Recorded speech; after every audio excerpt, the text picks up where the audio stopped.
We will never know the full story, but hopefully he does bigger and better things. But Sony though, oh, the company I hate most because of their practices, because I kind of blame them for the next topic with the DLC characters. Now all of a sudden, July 31st, the 12 DLC characters are gonna be put out. Those of you who saw the last video, it's funny how these characters got released after Evo to extend the life of the game to next year's Evo, right? And how much you wanna bet now these characters are coming out? Two things. It could have been one to extend the life of the game. Two, they have to release the characters early enough so that they can fix a lot of the problems with the new characters. Because how can you patch a game with 12 characters on standby? You know what I mean? And then you patch something which make one of those other characters super strong. Like for instance, Brian Fury and his restand glitch, like Kazuya. Sounds familiar? What the fuck, Capcom? Like shit. But I kind of see what they're doing. I understand that that can be one reason why they're doing that. Okay, let's start patching everything so we have a solid game by the end. But then again, how many times do you have to patch a game to get it right? I don't think they're going to get it right. And no one can really defend Cross Tekken right now because it's a little bit too little, too late. At the Microsoft Store, only 4 people signed up for Street Fighter Cross Tekken. 4 people. You know what I mean? And then now for Ultimate Marvel vs. Capcom, as fucked up as it is with the OTGs, that had a way bigger turnout, and it was more of a hype tournament back this past weekend. You know what I mean? So, what do you think about this, Nelson? Well, to comment on the whole July 31st thing, the main reason why they're releasing the characters now, one, because they got a new producer on hand, I and am. Yeah. the new producer the new producer has quoted that he does not want Street Fighter Cross Tekken to die, and plus they need to compete with the summer lineup because if you haven't noticed, there's nothing but fighting games coming out. Like you have Injustice, you have Phantom Breaker, you have Persona 4, Virtua Fighter 5, you have all these titles, so they have to compete and make sure they still stand as one of the top company brands of making fighting games. So they had to push everything ahead of schedule, Mm. not September, not October. They bumped it up to the summer. They said, fuck it, release the characters. If glitches happen, we got patches. We'll fix it along down the line or down the road. We just need to keep up our revenue and our money. Now, for the whole Marvel thing, reason why there's a bigger turnout, just like I was talking about to my other friends the other day, which I'll keep anonymous, they are reliving Marvel 2. If you don't know what that means, it's basically how Marvel 2, when it first came out, everyone's like, yo, this game is fucking dumb. It's not balanced correctly, it's broken. But then it grew on you because you started to evolve in the combo sense, Developing the tech for the right? game. And you got the tech and it started growing. Now that's what's happening now with Marvel 3. After 6 months after it's been released with a new updated title, people's like, oh, I'm gonna drop this game, Magneto's ass, blah blah blah. All of a sudden you guys are mad hype because OTGs, TACs, which is team aerial combos where you can do infinite glitches off of them to relive your Marvel 2 glory days. Not only that, but there's characters that has new combos like Virgil came from low tier to high tier now in like 2 months.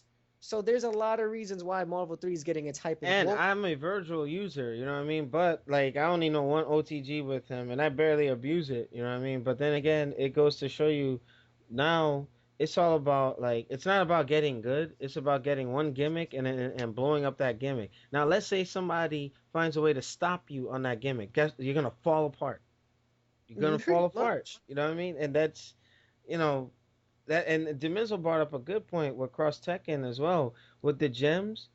It doesn't force an average player to get good, and then good players it doesn't reinforce proper fighting etiquette if that makes any sense. It does. It's like okay, if you're really good in Street Fighter 4, I know it's another game. I know somebody's gonna say this, but if you're good and you fought hard in that game, why not fight hard in this game? You know what I mean? How come Street Fighter Cross Tekken wasn't even in the top three for the games? Virtual Fighter, Soul Calibur was put ahead of that. You know what I mean? King of Fighters got the biggest pop at Evo. You know what I mean? Like, wow. I think all that kind of stuff just hurt cross Tekken OTGs for me. It hurt Marvel, even though I temporarily reacquired it just because of Evo, learning some new stuff. I don't quit, you know what I mean. So I'm gonna try and give it a chance again. We'll see. But moving on to the next topic, JoJo's Battle All Star Adventure and all that, which is also gonna kind of branch me off before I go on a tangent. I think Nelson, I don't know if you heard about this, but JoJo's Bizarre Adventure HD is coming out for Live Arcade and PSN. And I think that's also to, lay more attention to the new game that's being developed by CyberConnect 2, Asura's Wrath, Naruto Shippuden developers. That's gonna be an awesome looking game, and I think it's gonna be more it's gonna draw more from that JoJo's Bizarre Adventure anime. I think it has 4 episodes in it. I mean, it looks cool. It looks better than the CPS3 version of the game developed by Capcom. So but my only problem with that, it looks like it's a PS3 exclusive. So why the fuck are you gonna release the HD version on the damn Xbox? I mean, really? Like, I don't know. What do you think about this, Nelson?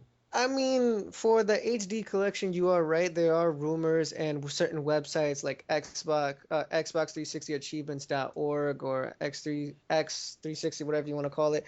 And they show the arcade achievements prior to the game where you can unlock. So the game is definitely coming out for both PlayStation Network and for Xbox 360 because one, it's been talked about a lot. They've been wanting to remake the classic JoJo's game for the next gen so it has online support so people could play and you Hmm. don't have to rip off mom and they won't lose money. But with the whole console exclusive thing, I think originally the idea was only meant to be in Japan and to stay in Japan, Yeah. and they didn't really mean for it to come out to stateside. So that's the reason why they kept it on console exclusive, how they do with Yakuza, because Yeah. the Yakuza originally supposed to be cross console 360 and PS3, Okay. but since that it only stood in Japan, it just stood on the PS3 Right. until like a year later than the English version came out. Uh huh.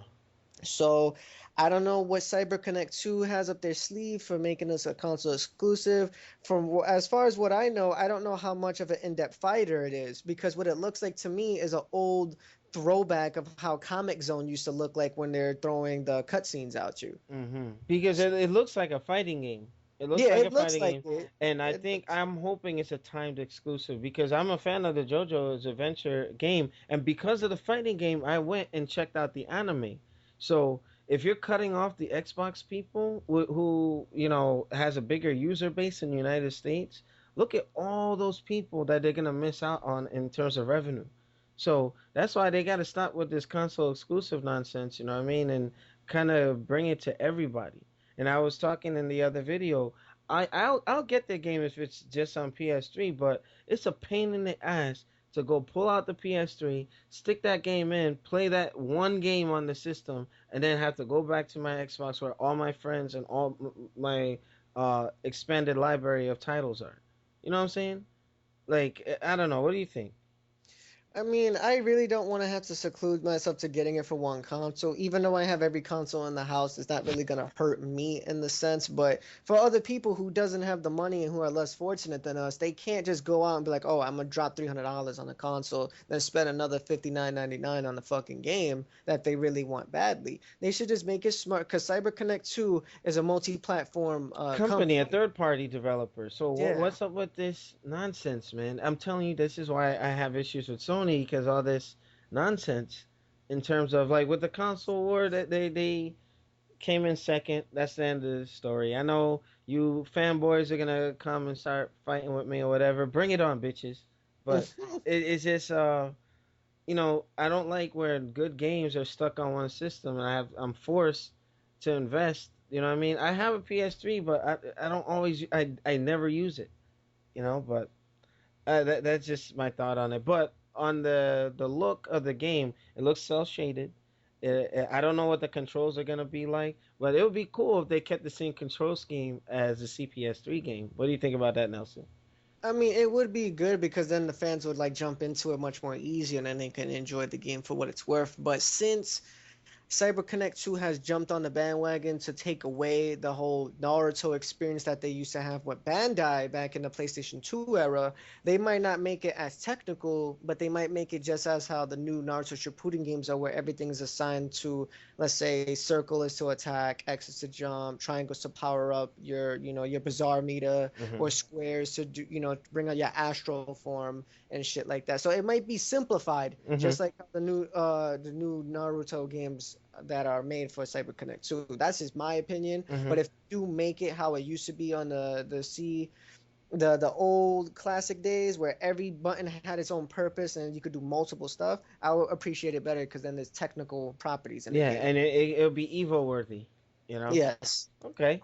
All right. Now, moving on to the second to last topic in terms of fighters, um, Black Dragon. I was talking about this with him online. You know that the Alpha, and one, two, and three trilogy, is going to be in the PlayStation version of the Street Fighter 25th Anniversary Collection. I'm not even gonna go. I already said my point on this in terms of exclusives and all that. What do you think about that?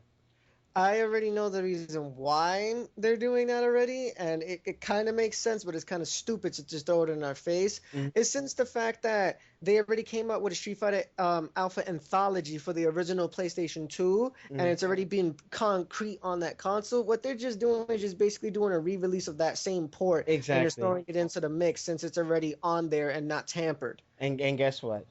That one's gonna sell more than the 360 version, and people are gonna say, "Well, yeah, yeah, PlayStation version is better," because look what they're sticking in that version. Yeah, you get Like, look, more look what happened value. with Cross Tekken. Like, they gave more attention to that one, and I bet you when the next consoles come and they're both getting the same attention, you will see a difference because Yeah, that's why fighters sell more on PS3. You know what I yeah, mean? That and you're the getting fact that you have free online and shitty netcode. Yeah, I mean, you're getting more value for your gaming. I mean, why not go for the better thing? I mean, one, it's the same fucking price, which is fucking crazy, and yet Yeah, they're yeah. adding 4 to 5 more new games. They're adding all the alpha games, even the like Alpha to Gold and all of that. That's So, crazy. So you mean to tell me per game on the 360 version is going to be more expensive if you think about it because they're adding more into the PS3 bundle. You know what I mean? It's like Sony will pay top dollar for those backdoor deals, man. And then that's fucked up. That's fucked up, man. But hey, it's whatever. I own all the systems, but it's just my preference to try to have a main system that I use on the regular. But right. hey, it's whatever. you know, corporations are gonna do whatever they have to do, and I think it's just desperate attempts to stay competitive. I can't really fault Sony for that. I actually respect that, but then again, when it comes to certain titles for on the fighting game community, I was like, fuck. Now I don't get it because it's on another console, and then I'm not gonna bend to that because I've played Alpha, been there, done that. I'll just stick to my main and move on from there.